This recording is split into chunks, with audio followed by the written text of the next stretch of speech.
So welcome, everybody. This happens to be our 57th LeCocq lecture. And we skipped a few, as you know, during the pandemic. And it's really neat that for our 57th, we have our colleague and our good friend and our masterful surgeon, Dr. Routt, visiting us from UT Houston. I'm going to have Dr. Gatto formally introduce Dr. Routt. But I just wanted to remind everybody about Dr. LeCocq. I'll say a little bit more about him tonight, but he attended UW and the University of Oregon, and he graduated from Oregon in 1920.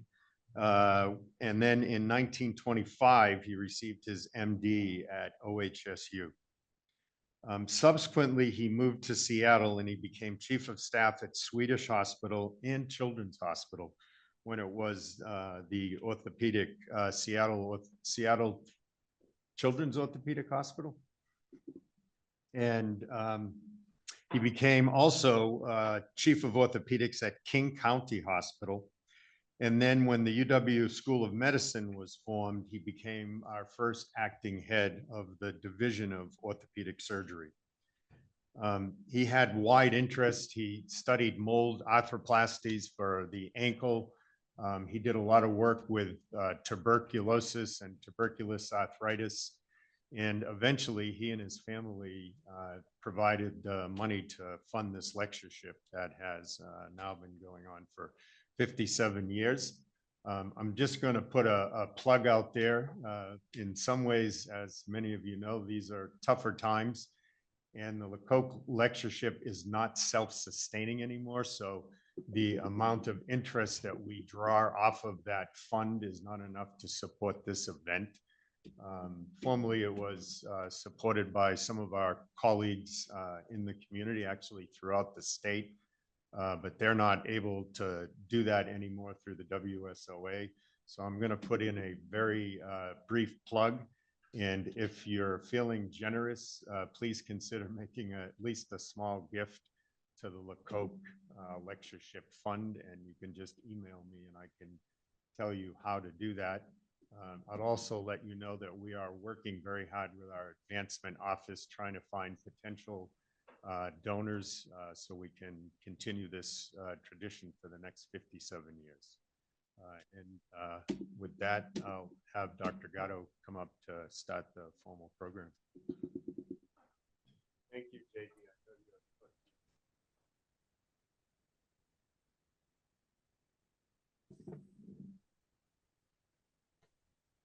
Already messing it up.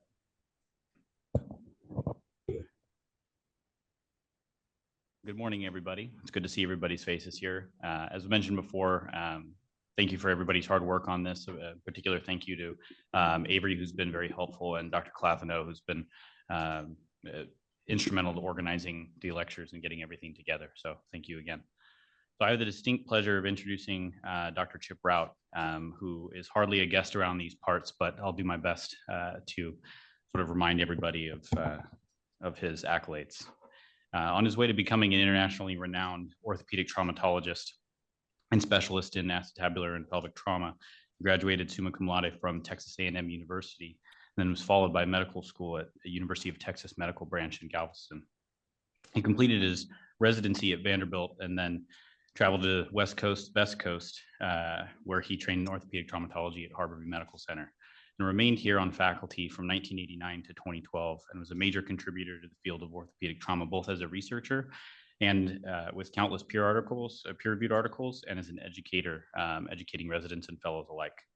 He's shown through his lasting relationships at the University of Washington that he's a passionate surgeon who is highly skilled in his craft, leaving an impression in everybody that he works with. After his time in Seattle, he then continued his career down to Houston, where he's currently the Andrew Burgess Endowed Chair and Professor at UT Health Houston and Texas Trauma Institute and Memorial Hermann Hospital and Texas Medical Center.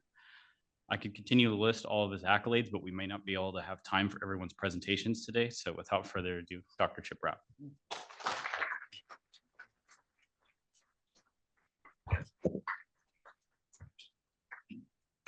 Thank you very much for having me. It's, I have zero career if it wouldn't have been for some of the people in this audience. And so I very much appreciate those people. I think you all know who you are, with the grayest of hair in the audience taking a chance on me. And then I appreciate people like Drs. Anderson and Henley and Mayo and Benershka and Sanjorzen for not saying no and completely blackballing me. And I don't think Dr. Conrad is here, but I will say my hardest interview I've ever had in my life was for the faculty position here with Dr. Conrad, who I would say chewed me up and spit me out and gave me a great introduction to Chappie Conrad. I work in Houston for the University of Texas, and I'm more than honored to be here, as you know. This is our little center where we work, and then this is just an overhead view of the Texas Medical Center. It's a pretty big place. I think a lot of you have been there and know about it. And I'm unlike Walt White, I don't have any disclosures, and nothing I'm going to talk about is anything to do with any of the stuff I work with. And this is our team. This is the obligatory helipad group, and this is the trauma surgeons that I work with, just like the ones that work so hard here and take a ton of call. You'll find out that these people lift us up. Our topic today, just to sort of launch this off, is to talk about something that we all enjoy. And I thought it would just, we would start by having a topic that at least makes all the faculty squirm just a little bit. And I don't think the residents probably squirm as much as they should about this, but I'm going to try to talk to you all about handling complications and some of the things that I would suggest that you consider when you're dealing with situations that maybe you wish you weren't dealing with. I can tell you how this topic came up for whatever reason this year on the interview circuit. I had probably 12 to 14 applicants for our residency program ask me the question, how do you handle complications? And they had different versions of the question. They didn't all just say, how do you handle complications? But some of it was like, how do you deal with loss? How do you deal with, things and go awry and stuff like that. So I had done QA here since '96, and then I am the QA officer for our department in UT also. And then I've also I'm on the hospital. I'm the president of our hospital quality assurance committee. So I started to reflect about, how we get ourselves in trouble. And I wasn't even really sure I understood, what a complication was. Do you know what a complication is? Do you know, like, the definition of complication?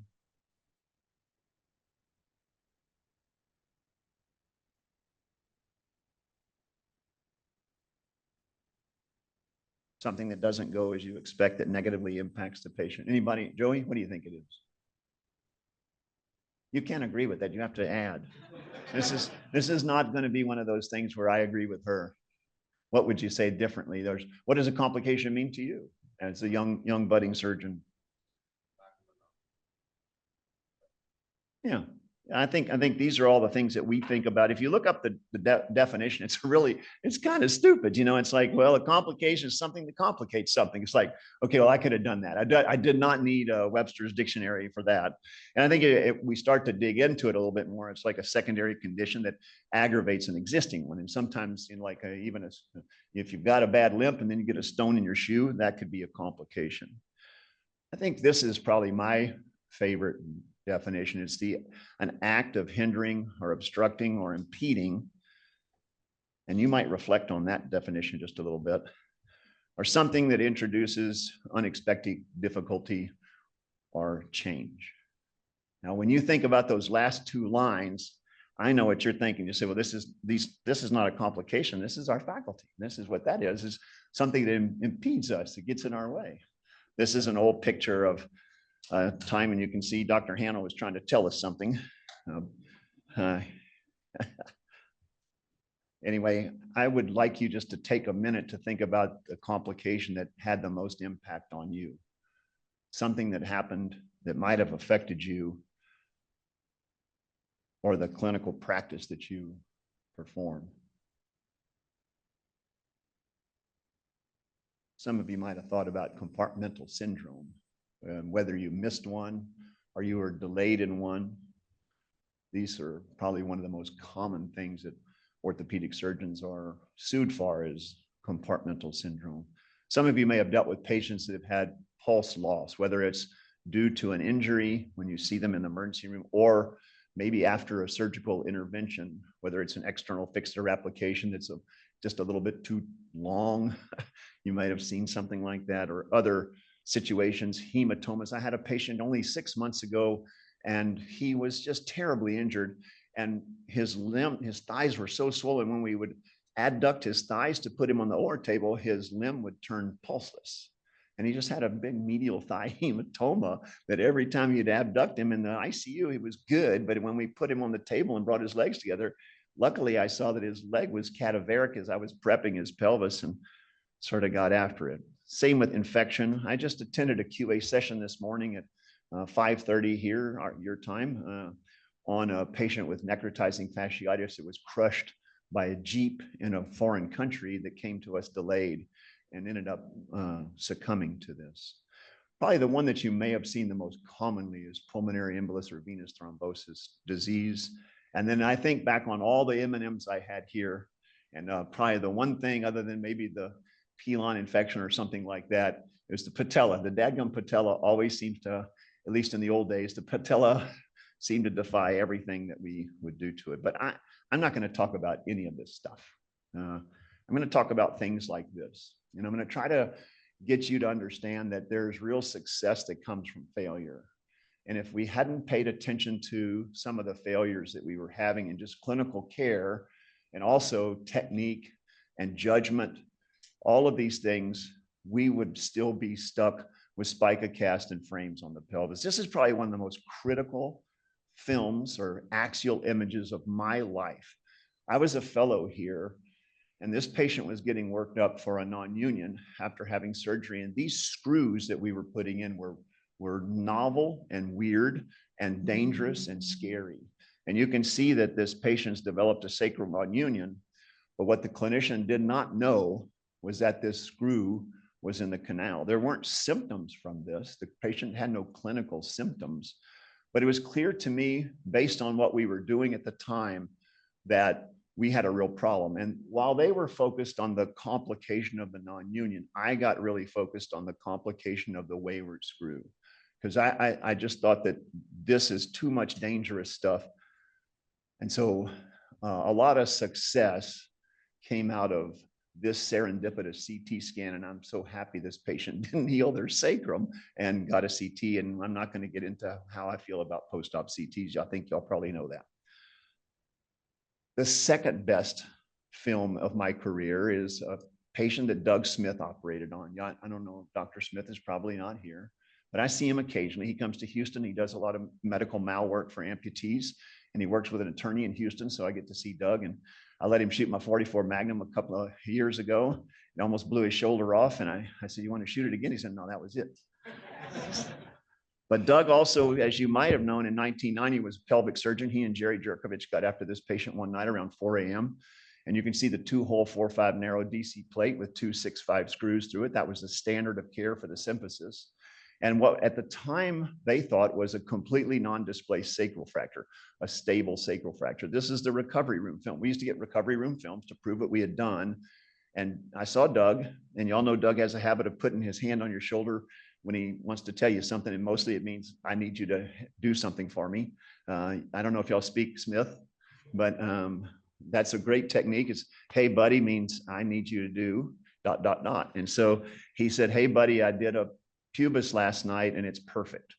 And so I went to the recovery room and I saw this film, and I realized that something was going on. I had a Swiss fellow here named Franz Balmer, and we put this patient in traction, it completely reduced. And so again, probably the second most important complication of my career wasn't mine, but it was one that became incredibly apparent. Again, a lot of successes have come from this. Dr. Hansen was adamant that the 4-5 narrow 2-hole DC plate was the definitive fixation for the symphysis pubis. And there really weren't other options other than these new 3-5 DC plates that might fit, but they were thought to be too stiff. Dr. Hansen thought this allowed the symphysis to move a little bit and thought it was a moving joint. Unfortunately, as you can see, it can move too much. Another example from 1990, you can see the date on this, 1990.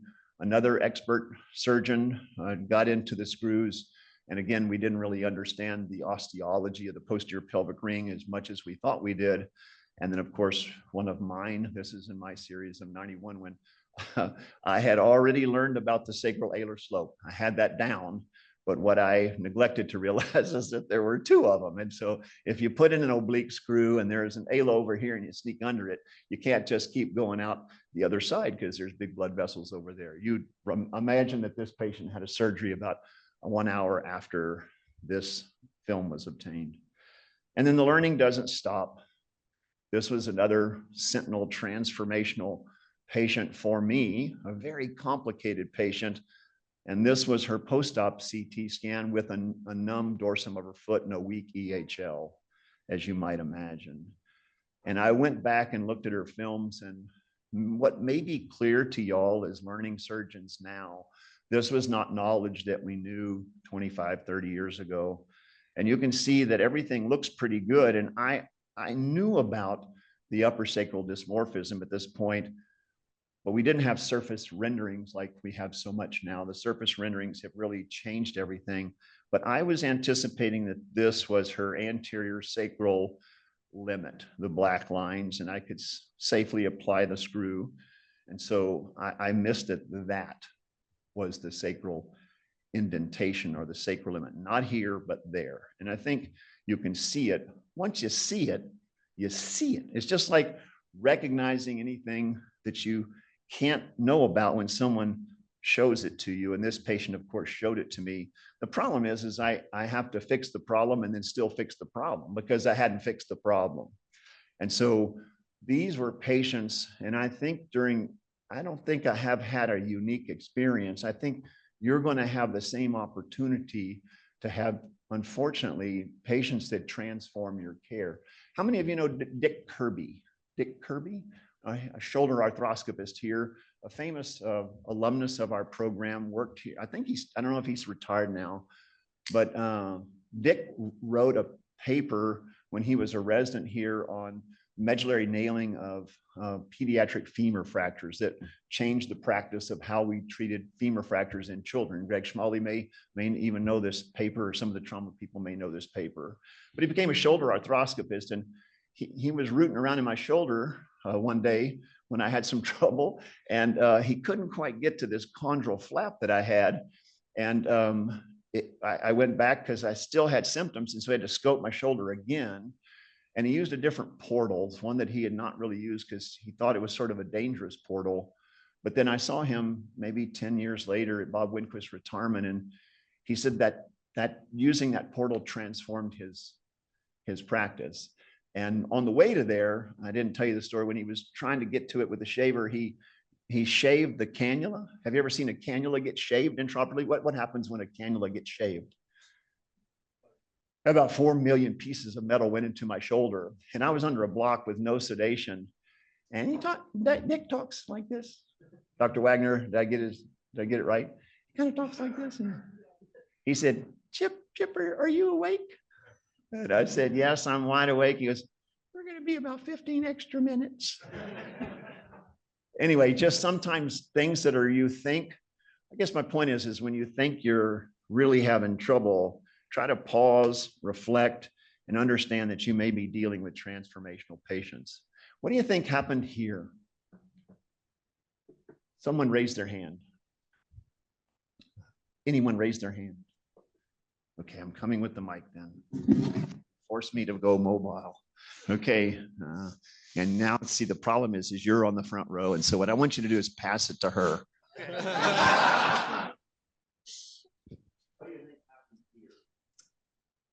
So looks like a load of heterotopic ossification.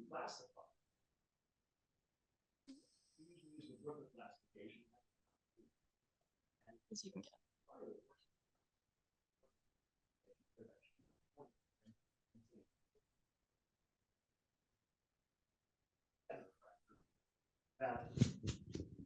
He had instability. When we rolled him, his fracture moved.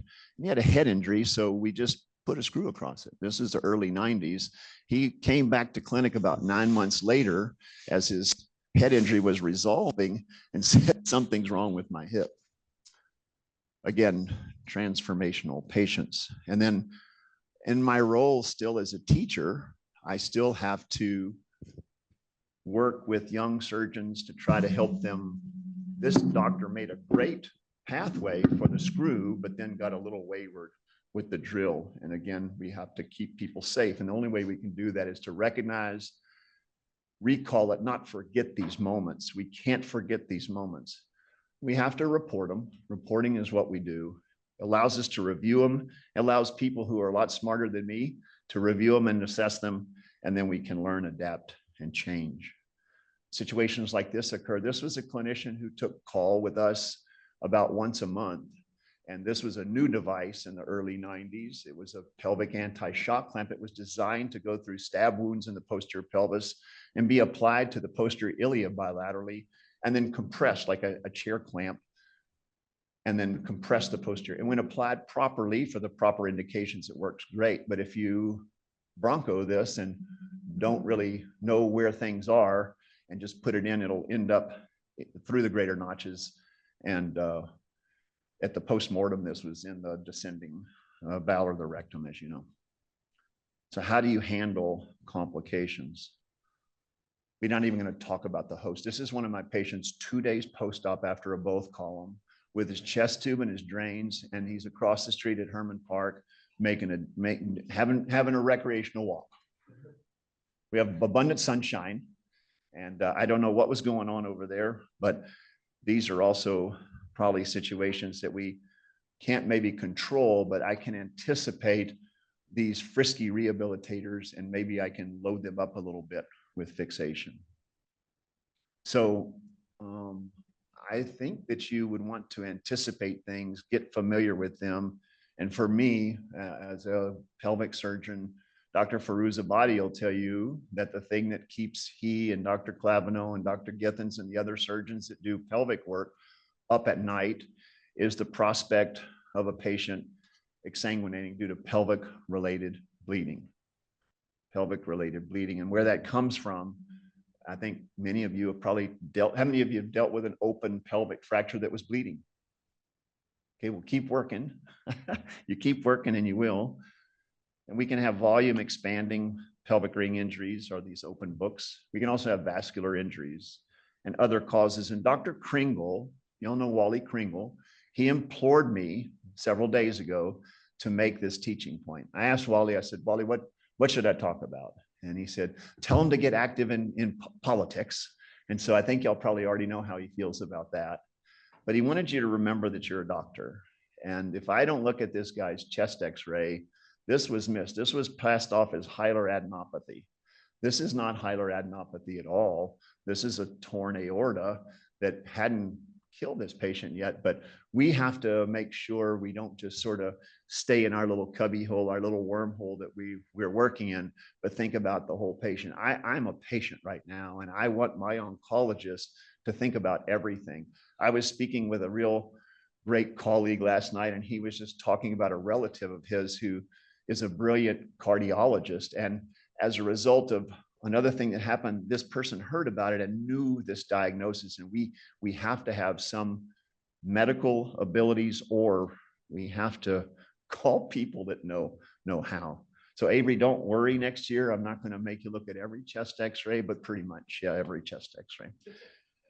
Not much is good. Not much has changed. And then I think y'all know the breakfast, early morning open wound works pretty good by just packing them. And then we don't want to forget that we can use, not always are they just bleeding so much that we just can't put a couple of retractors in, put a clamp on it and do things. We don't want to forget that all we think about is packing. Sometimes we can use the wound to help us. And then I don't know if Dr. Warm is here, Winston Warm, but one of the things that Winston and David Teague discovered one night in the early 90s in the Harborview ER was the ability to just pull on a leg and then put a sheet around the patients to control the volume. And I think y'all are very, very aware of this, but you might not be aware that Dr. Warm and Dr. Teague got into that.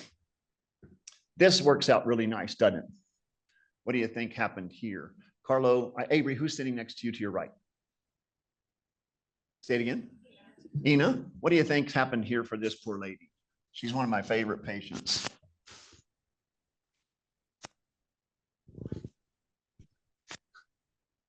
Yeah, so she's got a cystogram going on for sure. Does that look like a pretty good bladder? What the hell do you think that is with a broken pelvis? Well, yeah, especially since that's what we're talking about. What else do you see? I like your deductive logic here. We're on a theme. Yeah, it's an embolic coil. So we can deductive logic through this that she had, even though she doesn't have much of a displaced pelvis, she got an unstable pelvis. And when it displaced, it tore her old pipes. She's got pipes like mine, they're old. One of the problems with getting chest CTs all the time is they let you know the status of your atherosclerosis of your aorta, and that you may have had 1 or 2 stakes that you shouldn't have had, you know, a little more halibut there, bub. Anyway, she ripped her artery and it got to bleeding. And then the angiographer, Dr. Yoram Ben Menachem, a really world famous angiographer that used to work over at Harborview, saved her life by embolizing that and made her to where now we can operate on her. Yeah. That's what it's all about. Avery, who's to your left? Matt, this is your turn now. Same theme, but second verse, same as the first. What happened here? In contrast, different patient. This guy was running away. The police in Texas, if you run away from them and they don't want to shoot you, they'll just run over you. So if you're being chased, Avery, when you come to Texas, and if you get sideways with the law and they're chasing you, just stop, drop, and roll, because they will knock you down and run over you and break your pelvis. What do you think? What do you think happened to him when this happened? He does. He's got a traumatic disruption of his pubis, and he's got that same pushed on bladder, but it looks even worse, doesn't it? Joey, what do you think we're going to find when we do his surgery on a Friday afternoon at 4 o'clock when everybody else has gone home? Not a lot of bleeding. Okay, where did he come from? He had an arteriogram that's clean.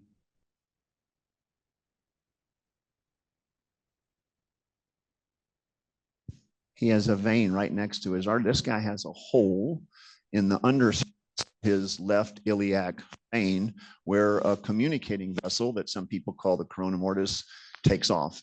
And so when we opened him and took his hematoma away, he had bleeding that you could have heard 3 counties away. And so this was March of 2013. I had just left here. I didn't even know where the bathrooms were in the hospital, much less know who to call. So one of the things you might want to do when you get your new job is find out who does what well. Find out who does what well before you even get there. And I had to look at the 2 nurses in the room because it's Friday at 4 o'clock. And I said, which vascular surgeon is really good repairing veins holes on the backside of the iliac vein that's kind of right over there that just put 500 cc. And they looked at me and said, no one. In harmony, I mean, in unison, it was like, no one. So Keith Mayo told me some good advice when he was leaving his job here. He told me that room 3 was a lonely place at 5 o'clock on a Friday afternoon. That old room 3 is where we used to work. And this was a lonely time for me. And so I said, okay, what do you think my next question was? Is there IR available? No, it's a vein. It's a vein. Ain't gonna happen. They don't do the vein. Who's a really good surgeon? Like if they had, I said, okay, reset. I said, if y'all had a hole in the back of your iliac vein, and they both in unison said the same guy's name. And so we called him, and he just happened to be on call that day. And he's a 60-year-old guy, and he'd been sewing veins for 40 years. And he came to the room in about 6 minutes. He sewed the vein before the chief resident could get to the room. It was seamless. It was perfect. And he just walked. And I just said, well, you can't leave now. You know, I still have a pelvis to fix. He goes, just go ahead and fix it. I said, well, what's going to happen? He goes, it's fixed. Can't you see? And I said, well, do we have to put him on blood thinner? He said, no. And I said, do anything? He said, no, just go and do your surgery. Come, be a man. Be a man. Okay. Can't say that anymore. This 2013. You could say it back in those days. Anyway, I want you to just realize if I had been a little bit keener, I would have realized from this patient, I knew what was wrong with this patient because the angiographers had told it to me with that coil, but I missed anticipating this and I should have anticipated better. If I would have anticipated that and known that, I might have treated his injury differently. An external fixture is looking pretty good to me if you tell me I'm going to have to deal with a hole in the backside of the iliac vein. Anyway, who knows what ROBOA stands for? Tell me what's ROBOA stand for? Anybody, you want to call a consult? Who's your consult? Don't say Joey. He's had too many questions. You have to call a consult. Timmy, it's your consult. What is ROBOA? I'm gonna have to call. Okay, call another one. I'm going back to my gen survey, but retrograde endovascular balloon.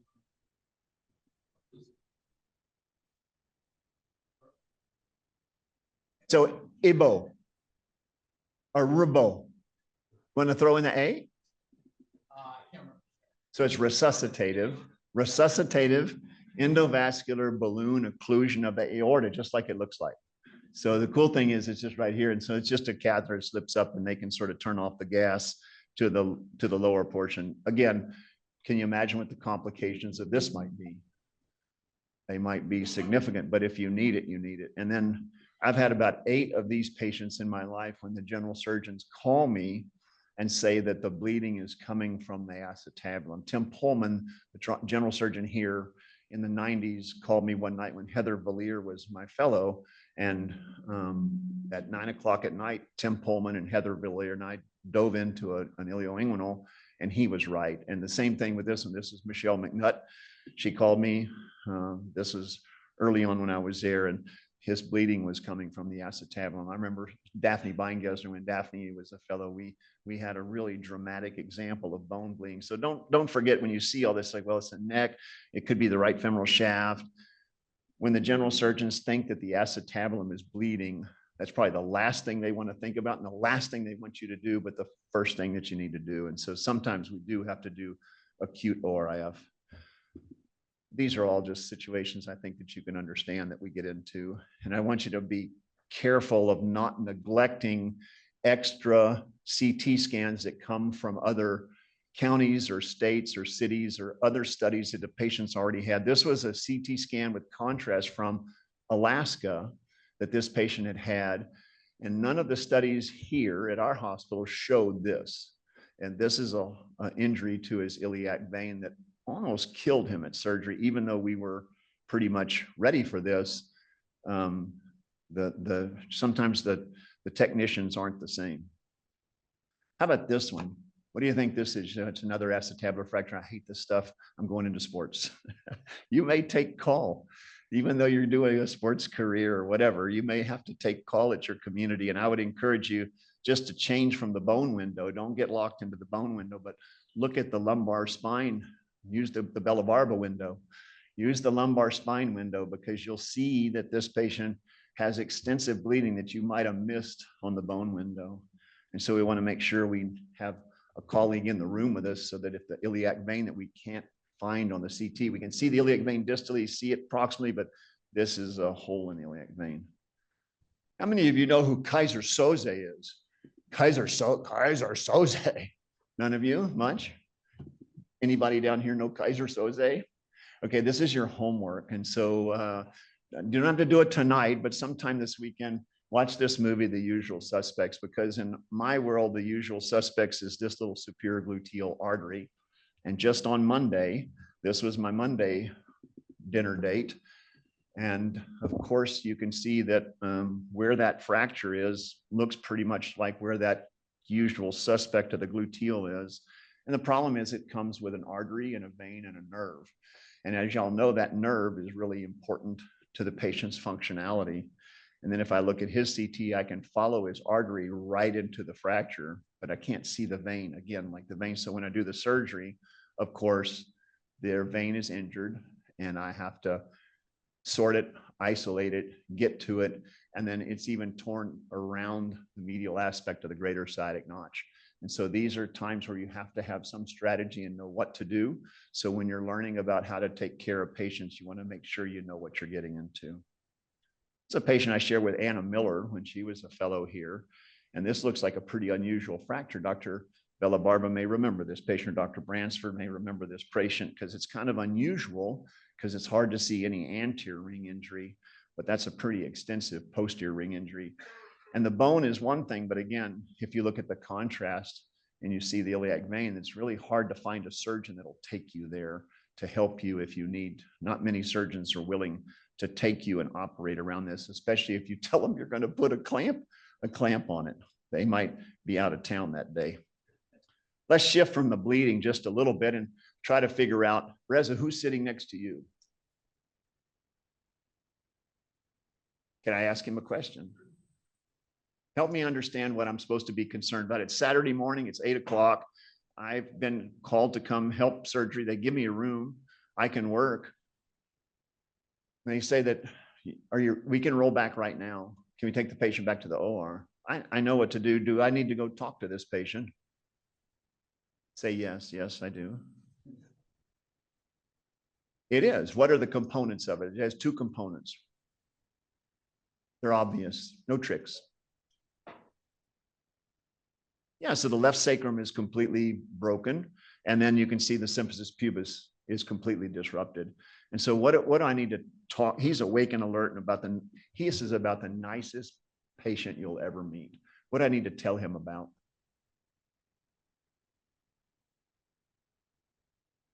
He doesn't have any isolated injury. You want to call a consult? Call your consult.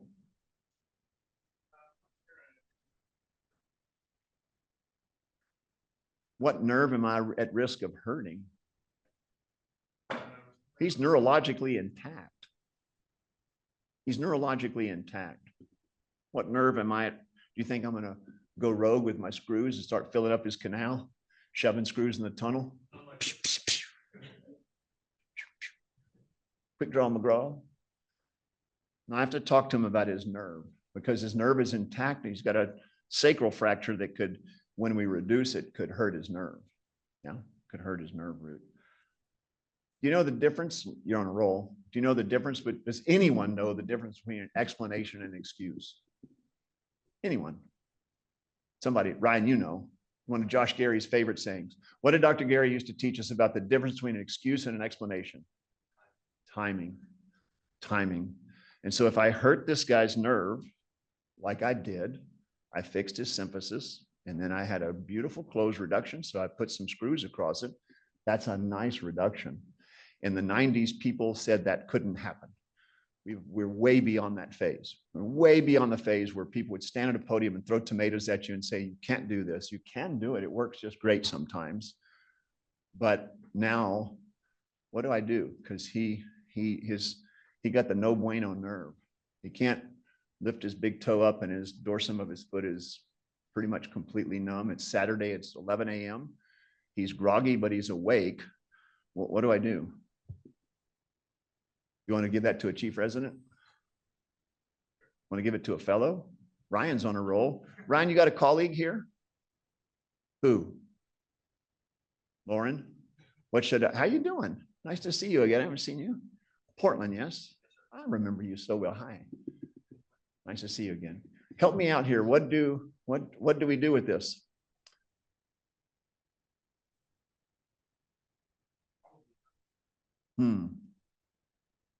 Okay.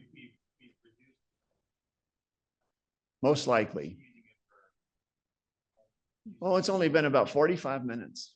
Yeah, I mean, we closed the front wound before we put the screws in. We weren't slow about the screws, put them in, woke him up, washed out the holes, got a little spin, everything's good. So been in maybe 45 minutes. Let me just ask you this. What do you want me to do for you? Pretend you're him. You can have a car wreck too, even though you're a surgeon.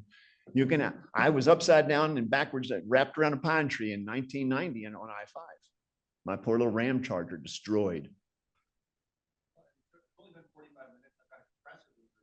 Okay. What you going to do? This is the hard part, isn't it? Oh, shit. I'm not suggesting a thing, bro. I'm just trying to, I'm just trying to let you be me. I'm just trying to tell you that I told you I was going to bring you squirmy time. And this is squirmy time. And if you don't personalize this, it's going to still this is a snake that's going to get you if you don't think about how you're going to handle the snake. You need to know if it's a rat snake or if it's a copperhead. One's non-venomous, one is venomous. Just so you know. Rat snake, good. Copperhead, no good.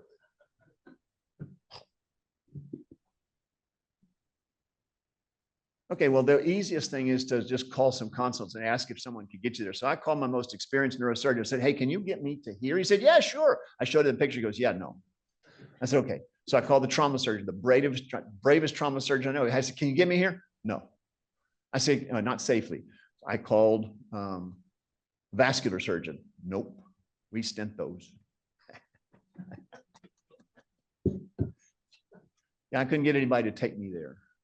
And I know that I remember where the iliac vessels are, and I know I can't really see that.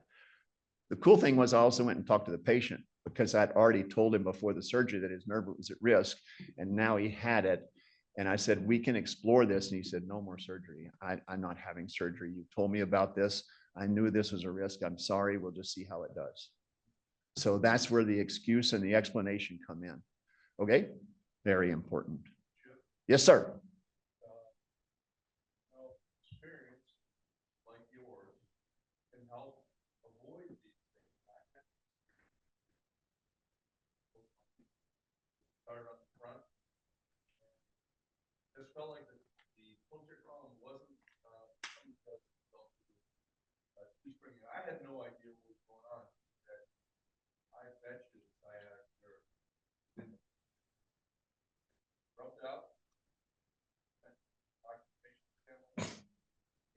Right back to 7. Sure enough, There was. There was. Being there helped. Yeah, I think that's for sure, but it's also crucial to add to that Rick Shump let us know that around 4 o'clock in the morning, the patient reported that her nerves started feeling funny. So we already knew, we had a little bit of a sentinel event to know that something was wrong with that. Anyway, I'm happy to report to you, he came back at his 1-year anniversary. He's got about over 70% of his feeling back, and he's 4 out of 5, and he's back to he's a roofer, and that's what he does. Communication. If I leave you with nothing more today than to look at your potential problems as chances for you to have greater success, because if you're having the problem, somebody else is too. But we had a medical legal guy at Vanderbilt that spoke to us when we were interns, and he told us that the way to avoid having a patient be upset with us was his 5-minute rule. And it was just 5 minutes a day with your patient at the bedside, sitting down, listening to them talk and tell you what they needed to tell you about, and actually hearing it and then caring about that, and then letting them know what the plan is going to be. I have to do this, Howard. It would be horrible if I just let this go, but this is my ADET moment. I'm going to just say ADET. Daphne, are you here? You remember our ADET days? Acknowledge, introduce. You remember this? Duration. Yeah. Yeah. Well, all I have is post-traumatic stress disorder from this. And so, but if you don't know what ADET is, it's just a way, if you have trouble interacting with patients, it's a great way to start to, acknowledge who they are, introduce yourself, tell them how things are going to go, and then let them know, educate them, and then also to thank them. This is one of my favorite patients from Hawaii. She had a terrible open pelvic injury, and this is her dad. Yeah, I'm going to quit here in a minute. And I'm really glad that he's a Sicilian, and he's friends with Martin Scorsese and all of these people that you can't imagine. And I guarantee you that if I hadn't communicated well with him and his family and taking care of his daughter, Carlo, you remember her, you know who she is. This is at his house. I went to his home in Chicago for dinner. Say it again. Yeah. This is their house. But this is after I realized I wasn't getting cement shoes in the 10-foot swimming pool in the backyard that had like 20-foot walls around it. Thank you. Yeah, so again, sometimes it can be life-saving. Just a couple of extra things. Try not to get wrapped up in the bone. I think we've talked about this just a little bit. We can easily get wrapped up in the bone. We can see this as a both column fracture. But if you look at that little contrast stain in the middle of the film, things may start to change. And if you just change the contrast a little bit, and if you go to Dr. Bella Barber's favorite window, then you can see that this patient's got a pelvic kidney. These don't happen very often, but that has a significant impact on how I work and how I retract. And I can't hurt his kidney when I'm doing the surgery. Again, we talked about these. I've only had 2 intraoperative deaths during my career. Both of them were here. One was on a real elder man who had an arrhythmia. And I would just tell you to anticipate these events. If you anticipate these events, things will be so much better. The arrhythmia patient, my circulating nurse, who was extremely experienced, and my anesthesiologist almost got into a fist fight over the DNR and how did the DNR work and where did it work and what were the hospital rules and things like that. And y'all are always nailing femurs. And so don't forget, it doesn't have to be air that embolize. It doesn't have to be blood clots. It can be marrow elements as well. But make sure you know your CPR and stay up to date with that. And then always know the DNR status of your patient and also how the DNR works in the hospital that you're working with. And if the patients are demented and don't have an idea, at least understand who the next of kin, the power of attorney. And then I would encourage you to even plan what you would say to the family and rehearse it with someone so that you actually don't have to do that for the first time without some type of self-education or getting with someone that knows how to do that. Because it's really important. You can imagine what the family is going through. I'm going to just quit on a case. Okay. This is how we typically in QA sort of handle things. We talk about them, as either technical errors or were they diagnostic error? Was it an expected risk? Was it a judgment error, a management error? These are how we try to pigeonhole things. But so many things get unreported. I can't tell you, you go to fracture conference and you'll see things whiz by the board if they're even shown. They may have lost the films that week for that patient, but sometimes things get unreported that should be reported. And again, this goes back to our message of success from failures. This is pretty easy to know. Joey, pick a consult. Help me find someone else to talk. Who hasn't talked yet? Who do you think amongst this group loves them the most? Like, who loves the mic? You know who it is. Where is Freddie? Donde está Freddie? Who's Freddie? Are you Freddie? Where is Freddie? He's at a mic somewhere. John, hand him the mic. What do you think's happening? So a mid-shaft tibia fibula fracture looks ballistic. It is. That's because it is. Comminuted. In soft tissues, it's quite large. I don't know what their body habitus is or what they look like, but I'm worried about compartmental syndrome developing or bleeding. Yeah, so you can even see the soft tissue density on the film looks pretty dense. You can see the muscles, looks well muscled. He doesn't have any compartmental syndrome. He's good. Anything else? You want to treat him or you want to just let him sit there in the ER? I want to treat him. What do you want to do? Yeah. All the attendings are at LeCocq and you're running the trauma room. You're free at last, free at last. What do you want to do? Dobby's free.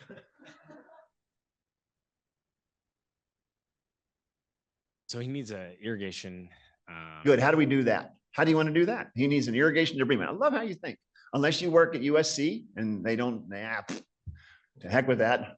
Be careful of the literature that you read, but I like what you think. How do we do that? Irrigate through the wounds that are there. I don't know what they look like, but we need Well, they're bullet wounds, bro, and they're handguns. Yeah. And so one of them's about this big and the other one's just a little bit bigger. It's We just a need- 9mm pop shot. We need to breathe the entire zone of injury. How do we do that? So you want to make a big wound. Yes. Oh, you want to cut him wide, deep, and frequently. And irrigate it, correct. Okay. So you want to bring the bone marrow out in the whole bit.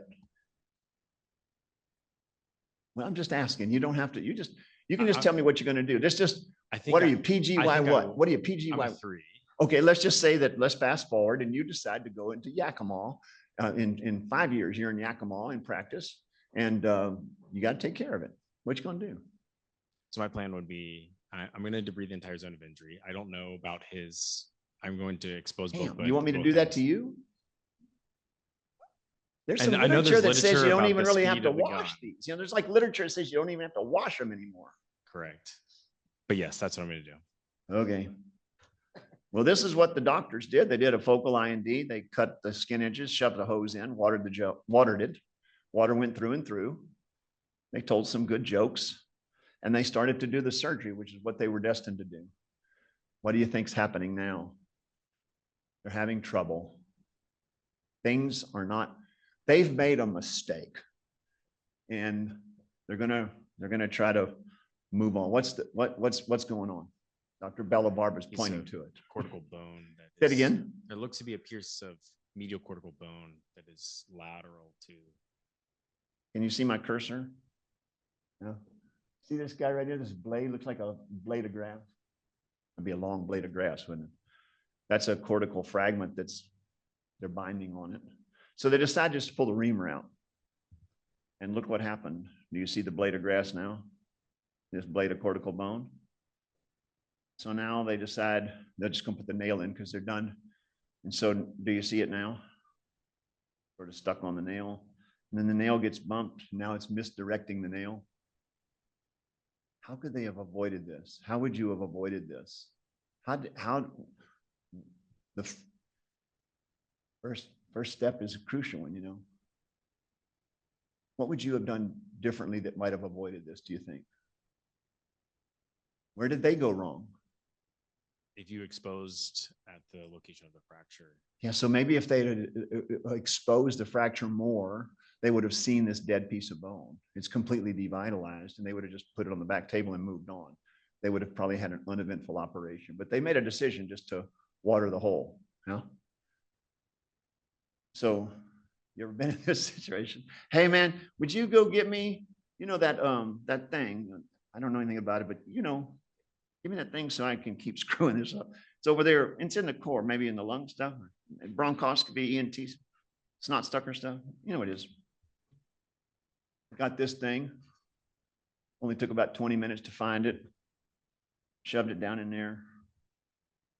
Now they can't get it. So we just push it. So they just push it on down there. And then what was that noise?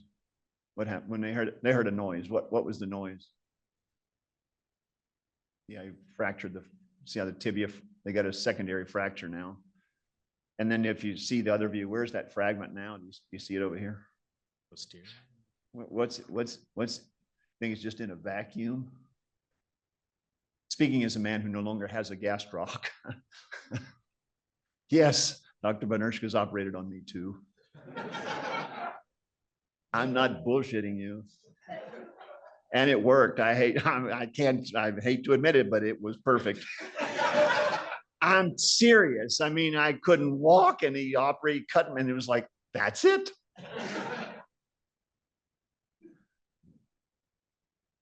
That dude I showed you with his nerve in his foot, that's like the only time I see a foot in the clinic is when someone has, I even looked, I said, he probably needs a strayer. Yeah. Yeah, anyway, this doesn't even get reported, don't you see? And so my point is that so many things are happening. So when you're in fracture conference or any type of educational event and someone's presenting something that this wasn't even discussed, you know, these types of things don't even get discussed. But you can imagine that his infection risk is probably higher because that's a dead piece. I think we'd all agree that's a dead piece of bone. It's an open fracture. And we know that dead bone and open fractures is usually pus soup. Yeah, that's like so, and then you can imagine what the prominence of that might be or the symptoms of that might be. But again, never even reported. I have about 20 more cases loaded up that I was going to show you. And we're in our time limit. And I think you're at your fill, your sufficiency is certified. And so I'll just close and say, probably the most important things I think you've heard is make sure you analyze, make sure you're seeing what you're looking at. If I had just locked into that sacral non-union, I don't know what the hell was going to happen after that.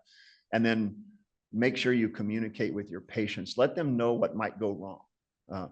The radiation oncologists that irradiated me told me all the things that might go wrong. It really helped me when things went wrong. I was aware and I had been educated, and it was the timing. You know, I didn't have to go back and then make it sound like an excuse. And then pay attention. And when you don't know why you're having trouble, call a friend. Y'all were all consulting each other, and this can go on for the rest of your career. People consult all through their careers. I remember Dr. Bella Barbara, when he was taking his oral board exams, what was probably the most common question they asked you? Do you remember? Did you consult? They just asked him that. How many times do you think they asked him? Did you consult? Anyway, making sure that you're letting people know and communicating.